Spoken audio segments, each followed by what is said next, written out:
ਇਹ ਭੁੱਖ ਵੀ ਕੈਸੀ ਚੀਜ਼ ਰੱਬਾ ਬੰਦੇ ਨੂੰ ਪੜਨੇ ਪਾ ਦਿੰਦੀ ਜੇ ਆ ਜਾਵੇ ਕਿਤੇ आई ते राजे तो भीख मंगा दिन। नमस्ते माँ। नमस्ते बेटा। ठीक हो? हाँ मैं ठीक हूँ, तू कैसे बेटा? बस ठीक हूँ माँ, थोड़ा बिजी था, बाद में करूँ? बेटा कहाँ जा रहे हैं? घर जा रहा था माँ, गाड़ी। अपनी गाड़ी तो दिखा दे, 4 साल हो गए घर से निकले तुझे बेटा। चलो 2 मिनट में कॉल बैक करना, मैं जा रहा हूँ। चल।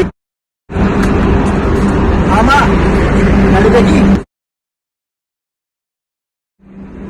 बहुत अच्छी है गाड़ी बेटा, लाइट ऐसे जलती रहती है क्या?